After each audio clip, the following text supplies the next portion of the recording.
રાખીએ બધાને આપો ભગવાનનું ધ્યાન ધરીએ.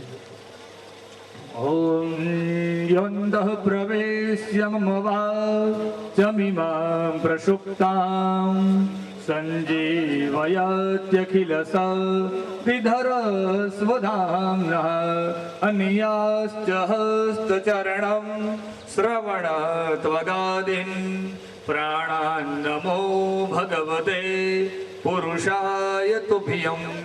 ओम भूर्भुवः स्वः भगवन्तं श्रीमद्वाङ्मस्वरूपाय बालकृष्णाय नमः.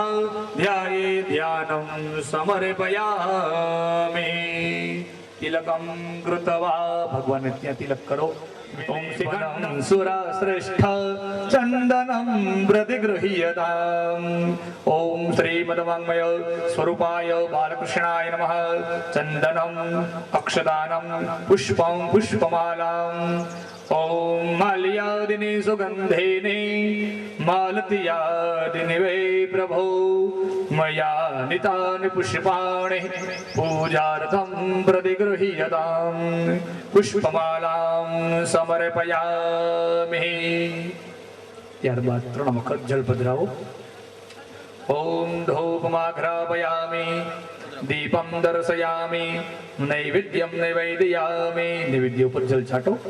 આગળ ધરાયું ને બધું. નૈવેદ્યમ જલેન સંપ્રોક્ષ્ય જમાડીએ ભગવાનને. ડાબો હાથ મોઢાટો રાખી ભાવથી પ્રેમથી શ્રદ્ધાથી પરમાત્મા કહો. ઓમ પ્રાણાય સ્વાહા અપાનાય સ્વાહા વ્યાનાય સ્વાહા ઉદાનાય સ્વાહા ક્ષમાનાય સ્વાહા. 4 વખત જલ પધરાવો. ઉત્તરાભોસનમ સમર્પયામિ હસ્ત પ્રક્ષાલનમ સમર્પયામિ મુખ પ્રક્ષાલનમ સમર્પયામિ મુખે આચમનીયમ સમર્પયામિ. વંદન કરીએ ભગવાન કો. नमस्कारान् समर्पयामि. मुखवासार्थे पुग्गी फलताम्बूलं सदक्षिणाकं. भगवान कहीं पेट धरी देतिया. मुखवासार्थे पुग्गी फलताम्बूलं सदक्षिणाकं समर्पयामि. आत्मसनि प्रजासनि पशुसनि लोकसन्यवयसनि अग्निः प्रजां बहुलां मे करोत्वन्नं पयोरेदो अश्माशुद्धं कर्पूरगौरं करुणावतारम् संसारसारं भुजगेन्द्रहारं सदा वसन्तं हृदयारविन्दे भवं भवानी सहितं नमामि. मङ्गलं भगवान् विष्णु मङ्गलं गरुडध्वज मङ्गलं पुण्डरीकाक्षः मङ्गलाय तनो हरि. सर्वमङ्गलमङ्गलये शिवे सर्वार्धसाधिके शरण्ये त्र्यम्बके गौरी नारायणी नमोऽस्तुते. नारायण नमोऽस्तुते. ओम श्रीमद्वाङ्मय स्वरूपाय पुराण पुरुषोत्तमाय नमः. आरार्तिक्यं समर्पयामि. यानि कानि च पापानि जन्मान्तरकृतानि च तानि सर्वाणि नश्यन्तु प्रदक्षिणां पदे पदे. ભગવાનને આરતી આપી દો. તમે આરતી લઈ લ્યો એમાંથી. સ્વાત્મા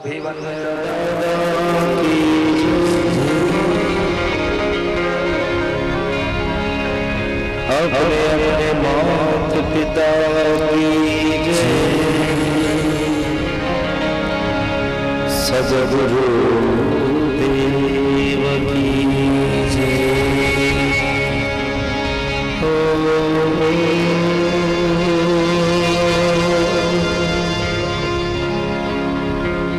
नमः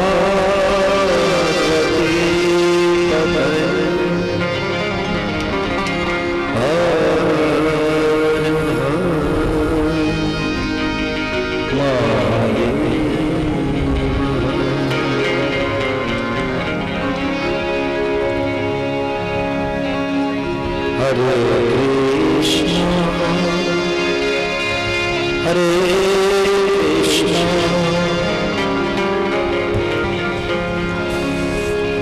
Krishna Krishna, Hare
जन्माद्यस्य यतो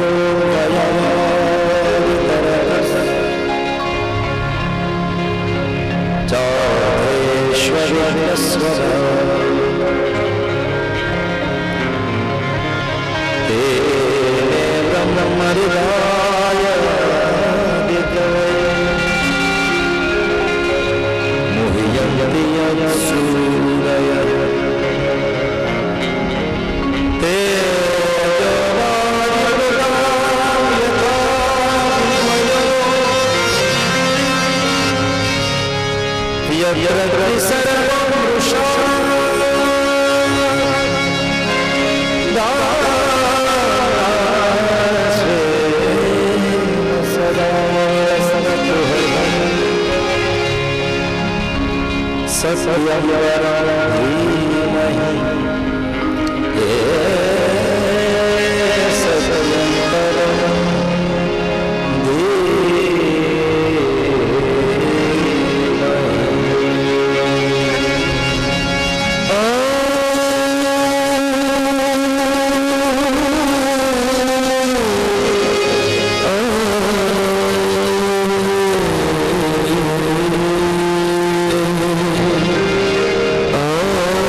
પરમાત્માની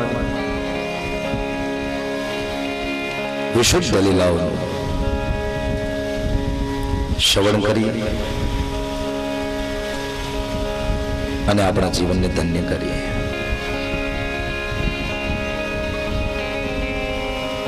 प्रातः सत्र में महात्म्य को विराम दिया. आइए प्रथम स्कंद का प्रारंभ करें. प्रथम स्कंद भगवाननी अधिकार लीला છે. અધિકારી શ્રોતા અને વક્તાની કથા,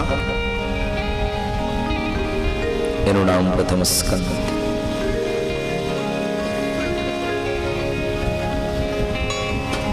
कथा को सुनने के लिए और कथा को कहने के लिए कुछ शर्त है.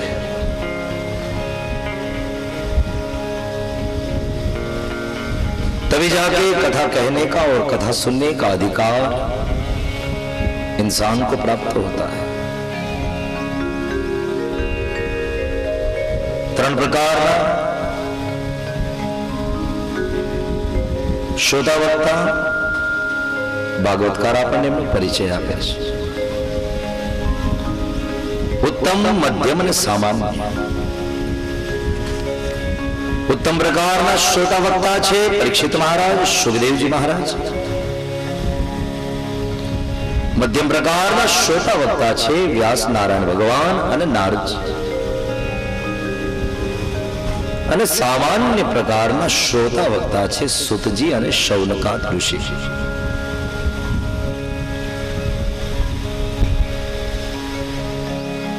ઓગણીસ અધ્યાય છે. પ્રારંભમાં વેદવ્યાસજી પરમાત્માનું મંગલાચરણ કર્યું છે. એ ભગવાન કેવા છે એનો પરિચય મને તમને કરાવ્યો છે. જન્માદ્યસ્ય યતોન્વયાદિતરસ્ય ચારથેષ્વવિઘ્નસ્વરઃ. એ પરમાત્મા જન્મ કર્મના દાતા છે. ઉત્પત્તિ સ્થિતિ અને લયને કરનારા છે. તેજો વારી મૃદામ યથા વિનિમયો આકાશ વાયુ તેજ જળ અને પૃથ્વી આ બધું ભગવાનના અંગરૂપ છે. તેને બ્રહ્મ હૃદય આદિ કવયે આદિ કવિ બ્રહ્મા વેદોની અંદર જેમનું પ્રતિપાદન કરવામાં થાકતા નથી એ પરમાત્માને વિશે માં શારદા કદાચ ને પૃથ્વીનો કાગળ કરે, સમુદ્રની શાહી કરે, જગતના જેટલા વૃક્ષો છે ને કાપી કાપીને એના લાકડામાંથી લેખીની બનાવવામાં આવે અને માં શારદા સમુદ્ર લેખીને બોડીને કદાચ પૃથ્વીરૂપી કાગળ ઉપર પરમાત્માના ગુણોનું વર્ણન કરવા બેસે તો પણ જેના ગુણોનો અંત ન આવે એવા સત્યમ પરમ ધીમહિ સત્ય સ્વરૂપ પરમાત્મા વ્યાસજી કહે અને હું વંદન કરું છું, એમનું હું ધ્યાન કરું છું. કૃષ્ણમ પરમ ધીમહિ ન લખ્યું, નહીતર ભાગવતની કથા એ તો કૃષ્ણની છે. રામમ પરમ તે ન લખ્યું, નહીતર ભાગવતના 9મા સ્કંદમાં તો રામચંદ્ર ભગવાનની પણ સંક્ષિપ્ત કથા છે. દેવીમ પરામ ધીમહિ પણ ન લખ્યું, કારણ કે ભાગવતમાં તો માતાજીની પણ કથા મળે અને સર્વમ પરમ ધીમહિ આવું પણ ન લખ્યું. ભાગવતમાં શિવજીની પણ કથા મળે છે. तो न शिव का नाम, न देवी का नाम, न कृष्ण का नाम, न राम का नाम. व्यास जी ने सत्य को वंदन किया, सत्य का मैं ध्यान करता हूं ऐसा कहा. राम कृष्ण का नाम क्यों नहीं लिखा? क्योंकि हमारे ऋषिमुनि जो है उनकी दिव्य दृष्टि होती है. भविष्य का विचार करके हमेशा हर एक आयोजन किया जाता है. व्यास जी ने खबर है આગળ સમય બહુ ખરાબ આવે છે. લોકો ભગવાનને માટે થઈને પણ લડવા લાગશે. લોકો ભગવાન માટે થઈને પણ ઝઘડો કરશે. મારી ઉપાસના મોટી, મારો ભગવાન મોટો. કોઈ કહેશે મારો શિવ મોટો, કોઈ કહેશે મારો કૃષ્ણ મોટો, કોઈ કહેશે મારો રામ મોટો, કોઈ કહેશે મારી માં ભગવતી દુર્ગા મોટી. ભવિષ્યના એ સમયને ભાંખીને વેદ વ્યાસજી મહારાજે બહુ સુંદર શબ્દ લખ્યો, सत्य. क्योंकि वही देवी सत्य है, वही शिव सत्य है, वही कृष्ण सत्य है, वही राम सत्य है. सत्यम शिवम सुंदरम. कोई પણ જાતનો ધર્મવાદ સંપ્રદાયવાદ ઉભો ન થાય. આ વાતને ધ્યાનમાં રાખીને વ્યાસજીએ સત્ય શબ્દ લખ્યો છે. કારણ કે સામાન્ય એવા ધર્મના કાર્યમાં પણ આપણે પરમાત્માનું વિભાજન કરી નાખ્યું. શિવને માનનારો કૃષ્ણની કથા ચાલતી હોય તો ત્યાં આવીને ન બેસે, અને કૃષ્ણને માનનારો શિવની કથા ચાલતી હોય તો ત્યાં ન જાય. આ ભેદભાવ કોણે ઉભા કર્યા? મેં ને તમે. कोई जाकर के पूछे कन्हैया को आपका प्रिय पात्र कौन है? कन्हैया कहेगा मेरा प्रिय पात्र तो मेरा भोलेनाथ है. कोई जन पूछे महादेव ने, हे भोलियानाथ तुम्हारा इष्ट देव कौन? भोलियानाथ कैसे मारो इष्ट देव तो मारो नारायण है. જો વેદે આ બંને પરમાત્મા તત્વની અંદર વિભાજન ન કર્યું હોય તો હું ને તમે આ પરમાત્મા તત્વની અંદર વિભાજન કરનારા કોણ? વેદ સ્વયં કહેતા કે એકાત્મ્યમેવ વિજ્ઞેયમ નારાયણ મહેશયો ઉભયો ब्रह्म रूपेण वेदेषु प्रतिपादितम। शिव और विष्णु ये दोनों परब्रह्म तत्व है, दोनों अलग दिखने के बावजूद एक ही है, तो एक तत्व का हमने विभाजन कर दिया। यही इंसान की सबसे बड़ी अज्ञानता है। अज्ञानता ने दूर करवा माटे ज આવી કથા છે, આવા ધર્મ સત્રો છે। અહીંયા બેસીને મનોરંજન નથી કરવાનું, અહીંયા બેસીને કેવલ આપણે ટાઈમ પાસ કરવા નથી આવતા, અહીંયા બેસીને મારે ને તમારે સમજવાનું છે એ પરબ્રહ્મ તત્વ શું છે અને આપણે એની કેવી ડેફિનેશન કરી નાખી છે।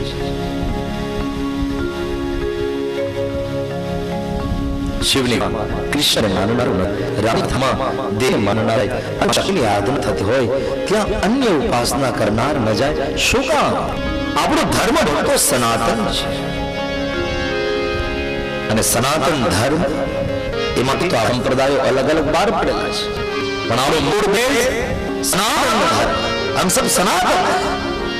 और जब सनातन धर्म की बात आती है तो हमारे यहाँ 5 देव जो है वो मुख्य स्थान रखते हैं।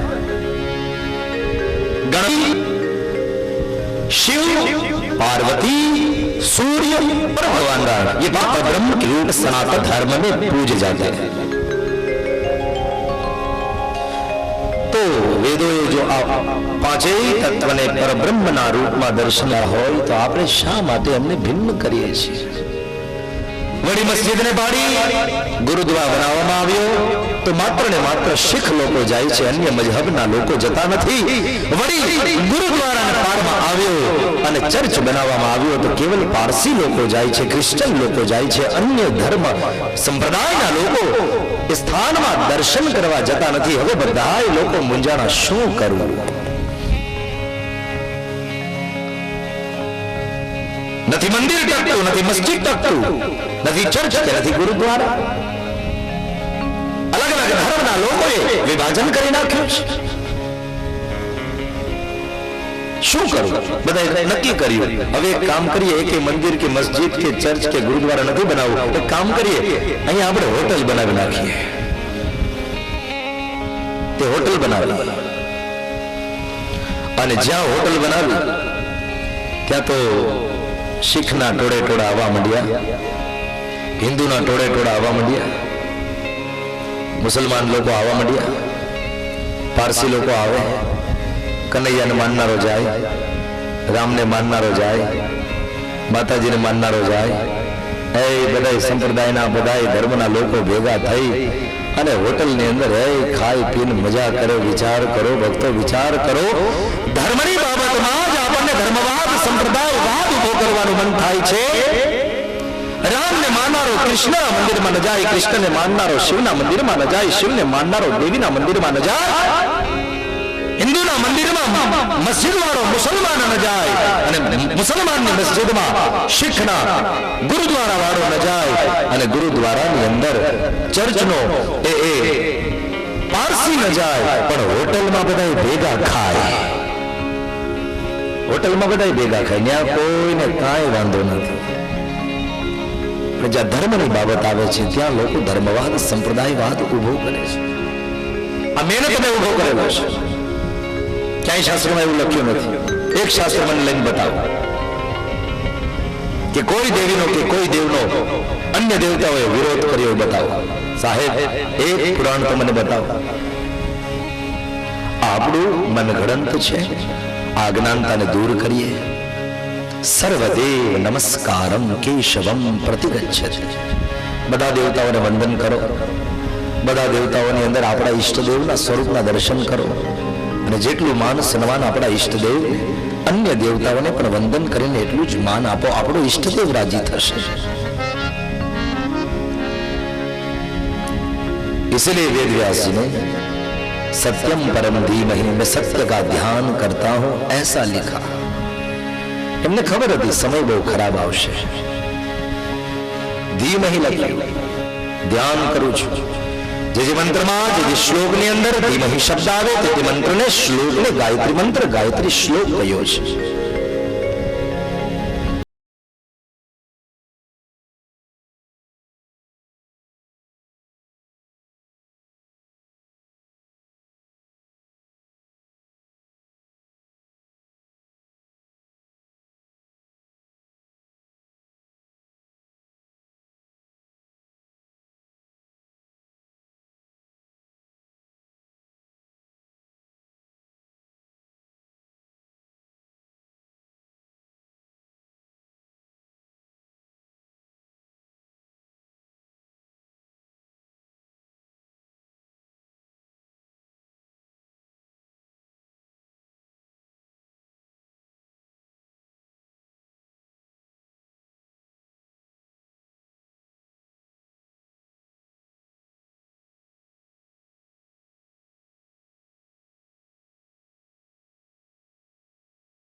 ગાયત્રી મંત્રની અંદર અક્ષરો 24 છે,